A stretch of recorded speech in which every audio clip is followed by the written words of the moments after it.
మోదీజీయే ఈ శతాబ్దం నాది అని గర్జించారు మహాకవి శ్రీశ్రీ ఒకప్పుడు. మళ్ళీ ఇంతకాలానికి ఈ శతాబ్దం నాది అని రాజకీయ రంగంలో ప్రధాని నరేంద్ర మోదీ సవాలు విసురుతున్నారు. మీ వంటి రాజకీయ నాయకులు మరో 50 ఏళ్ల వరకు కనిపించరని తనను కలిసిన ఒక ముఖ్యుడు అన్నప్పుడు 50 సాల్ నహి 100 సాల్ తక్ అంటే 50 ఏళ్ళు కాదు 100 ఏళ్ళ వరకు నాలాంటి వాడిని చూడరు అని మోడీ అన్నారంట. ఏమైందో చూడాలి. మంచి నడుస్తూ ఉంది.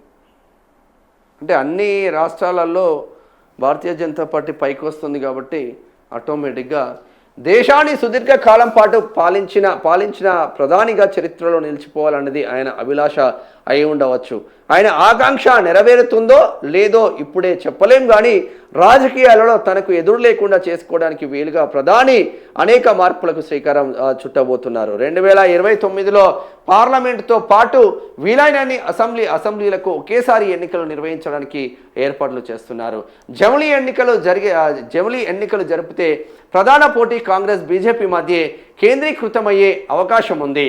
ప్రజలు గంపగుత్తగా మొగ్గు చూపితే తప్ప బీఆర్ఎస్కు ఆ పార్టీలను ఎదుర్కొనే పరిస్థితి ఉండకపోవచ్చు.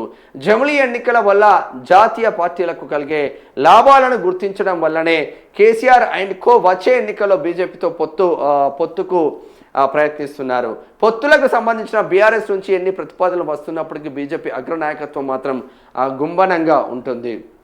పనిలో పనిగా వచ్చే ఎన్నికల నాటికి పార్లమెంటు స్థానాల సంఖ్య పెంచడంతో పాటు మహిళలకు 3వ వంతు రిజర్వేషన్లు అమలు దిశగా కూడా చర్యలు తీసుకుంటున్నారు. పార్లమెంటు స్థానాల సంఖ్యను 33% పెంచబోతున్నారు.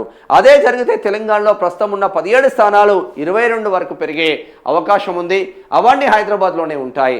హైదరాబాద్, సికింద్రాబాద్, మల్కాజ్గిరి, చేవెళ్ల లోక్సభ నియోజకవర్గాలను విడగొట్టి సంఖ్య పెంచుతారు.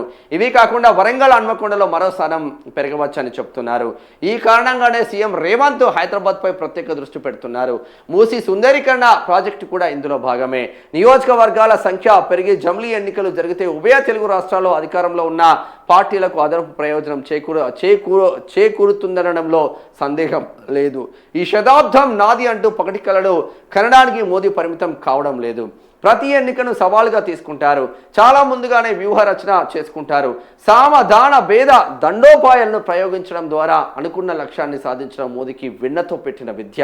90 ఏళ్ళు వచ్చే వరకు మోదీ అధికారంలో ఉండాలనుకోవడం ఆశ్చర్యం కలిగిస్తుంది. కానీ ఇది ఆత్మవిశ్వాసమా, అతి విశ్వాసమా, కాలమే నిర్ణయిస్తుందని ఈరోజు ఆదివారం పూట మన సారు రాసిండు కొత్తగా రాసిండు మోదీ గురించి. కొత్త పలుకు మోదీ ఈ దశాబ్దం మోదీ గురించి ఫుల్ స్టోరీ ఇచ్చిందిలే. జమిలీ ఎన్నికలు, నియోజకవర్గాల పెంపు, మహిళా రిజర్వేషన్ల వంటి అన్ని ప్రయోజనాలు ఏకకాలంలో అమలు చేయడానికి ప్రధాని మోదీ పూనుకున్నారు. అందుకే కాబోలు 100 ఏళ్ల వరకు నా వంటి రాజకీయ నాయకుడిని చూడలేరు అని ఆయన చెబుతూ ఉండవచ్చు. జరుగుతున్న పరిణామాలను గమనిస్తే ఈ మాటల్లో అతిశక్తి కనిపించడం లేదు. అంతర్జాతీయ పరిణామాలు, పశ్చిమాసియా యుద్ధం నేపథ్యంలో ప్రధాని మోదీ బలహీనపడ్డారన్న భావన కొంతమేర ఉంది. అయితే దేశంలో ఏ ఎన్నికలు జరిగినా ఆయన గెలుస్తున్నారు. ఎన్నిక ఏదైనా ఫలితం తమ పార్టీకి అనుకూలంగా ఉండాలని మోదీ తలపోస్తున్నారు. త్వరలో తమిళనాడు, కేరళ, పశ్చిమ బెంగాల్లో ఎన్నికలు జరగనున్నందున గవర్నర్ల బదిలీతో ఎన్నికల వ్యూహరచనకు శ్రీకారం చుట్టిల్లు. తమిళనాడు గవర్నర్ రవిని తీసుకొచ్చి పశ్చిమ బెంగాల్లో పడేసిండు. కేరళలో మార్చేసిండు. కేరళలో త్రివేంద్రంలో ఇప్పటికే ఆ మున్సిపల్ కార్పొరేషన్ పైన కాషాయ జెండా ఎగరేసిండు. త్రివేంద్రం కేరళలో. సో పశ్చిమ బెంగాల్లో సగం ఎంపీ సీట్లు కొట్టేసిండ్రు. ఇప్పటికే పశ్చిమ బెంగాల్ మమతా బెనర్జీ చేతుల నుంచి జారిపోయి మోదీ చేతిలోకి, అమిత్ షా చేతిలోకి ఇప్పటికే 90% వచ్చినట్టు వార్తలు వస్తుంది. ఆమె తీసుకుంటున్న దరిద్రమైన డిసిషన్స్కి అక్కడ ఉన్న మొత్తం ముస్లిం సామాజిక వర్గంతో సహా అందరూ సర్వనాశనమవుతున్నారు. మన వాళ్ళను ప్రోత్సహిస్తే ఏం కాదు, పక్కనున్న బంగ్లాదేశ్ నుంచి బార్డర్ దునికిచ్చి ఓటర్ ఐడి కార్డులు ఇచ్చి ఆ 2 పువ్వుల గుర్తులకు గుద్దించుకుంటుంది టీఎంసీ, తృణమూల్ కాంగ్రెస్ పార్టీకి. దాంతో ఆమె చాప్టర్ క్లోజ్ అన్న చర్చ జరుగుతుంది. ఈ 3 రాష్ట్రాలు అయిపోయిన తర్వాత మోదీ అమిత్ షా నెక్స్ట్ టార్గెట్ తెలంగాణ రాష్ట్రమే అన్న చర్చ జరుగుతుంది. తెలంగాణ రాష్ట్రంలో ఇప్పుడున్న భారతీయ జనతా పార్టీ నాయకత్వం వీళ్ళందరినీ సెట్రైట్ చేస్తే ఒకటిపైన ఒకటి దుమ్మెత్తి పోసుకోవడం కాదు. బండి సంజయ్ రువ్వునురుకుతుంటే ఇంకో 2-3 వచ్చి బండి సంజయ్ని ఆపుదామని ట్రై చేస్తారు. ఇంకోటి పైన ఇంకోటి కుట్రలు చేస్తాడు, ఇంకోటి పైన ఇంకోటి కుట్రలు చేస్తాడు. ఈ కుట్రలు పక్కన పెడితే వీళ్ళందరూ ఒక తాడిపైకి వచ్చి పర్ఫెక్ట్ ప్రణాళికతో ముందుకెళ్తే తెలంగాణ రాష్ట్రంలో కూడా భారతీయ జనతా పార్టీ రావడం పెద్ద ఆవశ్యకత ఏం కాదు, పెద్ద ఆశ్చర్యం కూడా కాదు. బండి లాంటి వాడు ముందుంటే బండి ఎంత బరువు ఉన్నా లాగే సామర్థ్యం ఉంది ఆయనకు తెలంగాణ రాష్ట్రం మొత్తం. చూడాలి.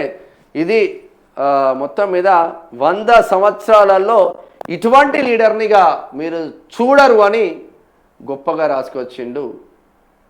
చూడాలిగా. ఈ శతాబ్దం నాది మహాకవి శ్రీశ్రీ అన్నట్టు నరేంద్ర మోడీదే అయిపోతుంది ఇది శతాబ్దం. ఇప్పుడు పార్లమెంట్ 119 అసెంబ్లీ స్థానాలు ఉన్నాయి కదా, ఒకవేళ మళ్ళీ పెరిగితే 150 కావచ్చు. ఆంధ్రప్రదేశ్లో 175 ఉన్నాయి, 225 కావచ్చు అన్న ఒక చర్చ జరుగుతుంది.